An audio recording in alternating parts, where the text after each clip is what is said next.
गौतम बुद्ध की प्रेरणादायक कहानी विषैले बाण का सच्चा अर्थ। गौतम बुद्ध अपने समय के सबसे महान आध्यात्मिक गुरुओं में से एक थे। उनके जीवन की कई कहानियां हमें प्रेरणा देती हैं। उनमें से एक प्रसिद्ध कहानी है विषैले बाण का सच्चा अर्थ। कहानी: एक बार की बात है, एक व्यक्ति गौतम बुद्ध के पास आया और उनसे पूछा, भगवान, मैं जीवन और मृत्यु के रहस्यों के बारे में जानना चाहता हूँ।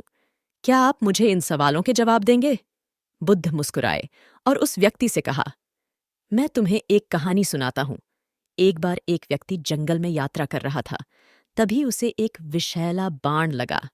वह व्यक्ति बहुत दर्द में था और जल्द से जल्द उपचार की आवश्यकता थी। उसी समय उसके पास एक डॉक्टर आया।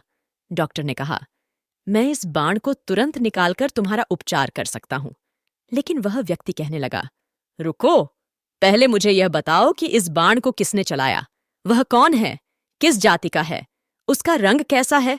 उसने यह बाण क्यों चलाया?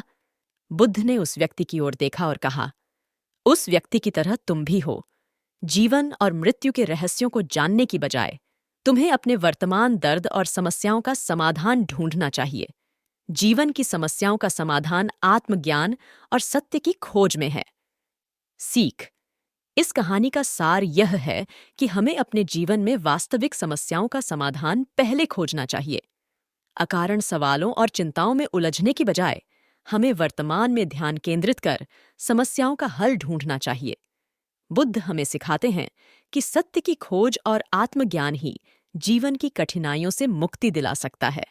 गौतम बुद्ध की यह कहानी हमें सिखाती है कि जीवन के वास्तविक अर्थ को समझने और अपनी समस्याओं का समाधान खोजने के लिए हमें अपने मन को शांत रखना चाहिए और वर्तमान में जीना चाहिए।